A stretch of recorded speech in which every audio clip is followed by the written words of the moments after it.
Everybody, welcome to the channel. मेरा नाम है सैयद ताहा कादरी। मैं आपके सामने आज लेकर आया हूँ एक इंटरेस्टिंग डिस्ट्रिक्ट की जानकारी जिसका नाम है अमेठी। अमेठी एक बहुत इंटरेस्टिंग जगह है उत्तर प्रदेश में, और ये उत्तर प्रदेश की 72nd डिस्ट्रिक्ट है। It is the 72nd district of Uttar Pradesh in northern India. Okay, alright. तो इस वीडियो में हम आपको बताएंगे कुछ हिस्टोरिकल फैक्ट्स, कुछ टेक्नोलॉजिकल फैक्ट्स और कुछ पॉलिटिकल फैक्ट्स जो कम्प्लीटली रिलेटेड होंगे अमेठी डिस्ट्रिक्ट से।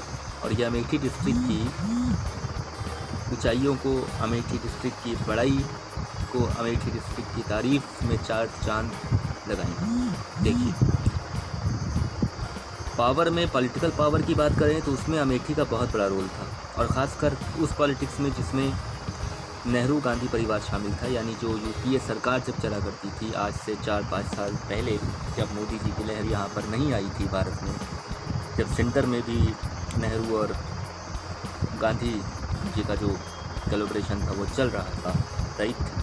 गांधी परिवार सत्ता पे बना हुआ था उस समय तक, यानी टिल 2009। और कब से?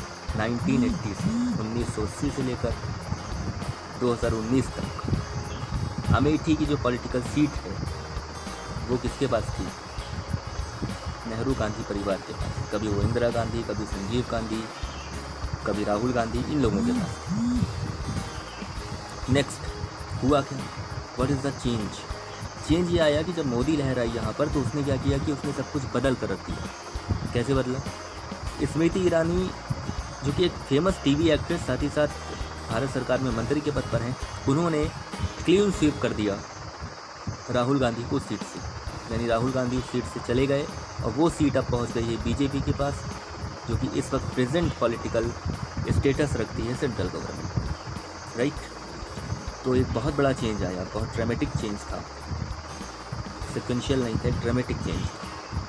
ये तो पॉलिटिक्स की बात हो गई। सबको पता है इसके बारे में कि वो अमेठी उस जगह इसलिए फेमस थी, वो जगह अमेठी, क्योंकि वहाँ पर वो सीट शुरू से 1980 से लेकर 2019 तक गांधी परिवार के पास थी। 2019 में वो पहुँच गई बीजेपी। आगे भी इसी तरह के चेंजेस होते ही रहते हैं पॉलिटिक्स से। अब ये तो पॉलिटिकल एक बहुत इम्पॉर्टेंट था। अब अगर हिस्टोरिकल इम्पोर्टेंस देखा जाए तो मैं बता दूँ 2 इम्पोर्टेंस है हिस्ट्री के हिसाब से।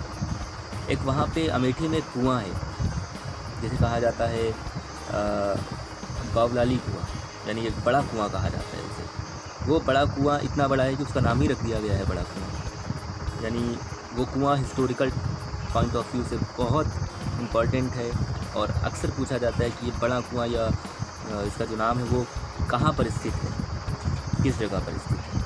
दूसरी इम्पॉर्टेंस हिस्ट्री के पॉइंट ऑफ व्यू से ये है कि हमारे हिस्ट्री में लिटरेचर के महान जो लोग हुए हैं साहित्य के क्षेत्र में, दोहे लिखने वाले, कविताएं लिखने वाले, उनमें एक हुए हैं मलिक मोहम्मद जायसी। इनका नाम सबने सुना होगा, काफ़ी फेमस है। मलिक मोहम्मद जायसी ने क्या किया कि वो तो भ्रमण करते थे, दोहे लिखते थे। आज भी उनकी किताबों में हम लोग उनकी किताबें एक्सेस करना चाहें तो कर सकते हैं। उनके दोहे हमारी किताबों में होते हैं, सिलेबस में होते हैं, बच्चे पढ़ते हैं। बट उनकी जब डेथ हुई तो वो हुई अमेठी में, यानी he was died in Amethi. और जब वो अमेठी में मरे तो अमेठी में उनकी डेथ होने के बाद वहाँ उस वक्त का जो राजा था उसने रामनगर से, रामनगर अमेठी में एक जगह है, रामनगर से 3 किलोमीटर की दूरी पर, रामनगर से 3 किलोमीटर की दूरी पर एक टॉम्ब उनका बनवाया, यानी एक मकबरा बनवाया, जिसको मलिक मोहम्मद जायसी के मकबरे के नाम से जाना जाता है। यानी उनकी डेथ प्लेस वहीं पर, रेस्टिंग प्लेस वहीं पर। तो एक बहुत बड़े लिटरेचर के जानकार, एक बहुत बड़े फेमस व्यक्ति जिनका नाम मलिक मोहम्मद जायसी था, इस वक्त वो उनका टॉम्ब, उनका मकबरा है अमेठी में, राइट। टेक्नोलॉजिकल फील्ड या साइंस की फील्ड में देखें तो इसमें भी तरक्की कर रहा है, और शुरू से करता आया है अमेठी। तरक्की क्या कर रहा है कि हिंदुस्तान एरोनॉटिकल्स लिमिटेड, आपने सबने सुना होगा, HAL। ये HAL की एक यहाँ पे बहुत स्पेशल ब्रांच है, यानी यहाँ पर बहुत एक अच्छा डिवीज़न है जिसे कहा गया है HAL एवियोनिक्स। यानी HAL एवियोनिक्स क्या करता है, ये डिवीज़न ऐसा डिवीज़न होता है जो प्लेन्स होते हैं, एरोप्लेन्स होते हैं, उनके पार्ट्स मैन्युफैक्चर होते हैं ऐसी जगहों पर। एवियोनिक्स में वो सारे मैन्युफैक्चरिंग पार्ट्स आते हैं जो उसमें प्लेन में लगाए जाते हैं और वो उस पर काम करता है, जैसे ब्लैक बॉक्स हो गया या ऑप्टिकल लेज़र सिस्टम हो गया, इस टाइप की चीज़ें। ये सब जो है ब्लैक बॉक्स की तरह, एक ब्लैक बॉक्स या ऑप्टिकल सिस्टम जो है ये एक पूरा का पूरा टेक्नोलॉजिकल सपोर्ट प्रोवाइड करता है पायलट्स को, प्लेन्स को, राइट। तो ये पार्ट्स जो मैन्युफैक्चर होते हैं ये खासकर अमेठी में मैन्युफैक्चर होते हैं और इसको HAL ने अपना एक डिवीज़न बना के रखा है यहाँ पे, यानी अपना एक पूरा सेंटर है इनका वहाँ पर, जहाँ पे ये मैन्युफैक्चरिंग सेंटर है। यहाँ पे पार्ट्स मैन्युफैक्चर होकर अलग अलग कोने जाते हैं, अलग अलग देश में, मतलब देश में या विदेश में जाते हैं जहाँ पर इनका यूज़ किया जाता है, ठीक है। अब एक और चीज़ है यहाँ पर टेक्नोलॉजिकल एस्पेक्ट से या साइंस के एस्पेक्ट से देखिए, यहाँ पर है ऑर्डिनेंस फैक्ट्री ऑफ कोरबा। एक फैक्ट्री सेटअप हुई है, एक डिवीज़न सेटअप हुआ है गवर्नमेंट की तरफ से, जिसको कहा गया है ordnance factory of Korba. Setup हो रहा है, अभी प्रोसीजर में है या आधा से ज़्यादा सेटअप हो चुका है। यहाँ पर क्या होगा, यहाँ पर इस ऑर्डिनेंस फैक्ट्री में तैयार होंगी आपकी राइफ़ल्स, यानी जो राइफ़ल्स यूज़ होती हैं एक्चुअली वो कहाँ पर मैन्युफैक्चर होंगी, यहीं पर अमेठी में एक जगह है, उस जगह में एक सेंटर है, उस सेंटर का नाम है ऑर्डिनेंस फैक्ट्री ऑफ कोरबा, यानी कोरबा की बात आप Korba is the place, okay. तो यहाँ पर जो मिसाइल्स मैन्युफैक्चर होंगी, अभी पहली मिसाइल जो मैन्युफैक्चर होने जा रही है, the first missile which is going to be manufactured in Korba under ordnance factory is named as AK-203। जैसे AK-47 वगैरह आपने नाम सुना होगा, उसी तरह इसका नाम है AK-203।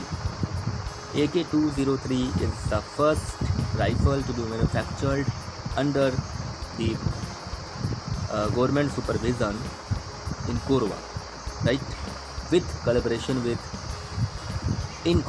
with Russian countries, in collaboration with Russia की कोलैबोरेशन से यहाँ पर AK-203 में पहली जो हमारी राइफ़ल है वो तैयार होने जा रही है। इसके बाद आगे भी राइफ़ल्स यहाँ पर मैन्युफैक्चर होती रही। तो आपको समझ में आ गया कि ये कितने टेक्नोलॉजिकल तरीके से भी अब कितना इंपॉर्टेंट होने जा रहा है ये सिटी और ये डिस्ट्रिक्ट, साथ ही साथ पॉलिटिकली कितना इंपॉर्टेंस रखता है, हिस्टोरिकल तो इंपॉर्टेंस तो है ही। तो अगर आपको इस तरह की वीडियोस पसंद आती हैं तो आप इसे लाइक करिए, शेयर करिए, कमेंट करिए, ज़्यादा से ज़्यादा शेयर करिए ताकि इस तरह की जानकारी उन लोगों तक पहुंच पाए जिनको अभी इसकी जानकारी नहीं है या वो इस तरह की जानकारी एक्सेस करना चाहें। Please like, comment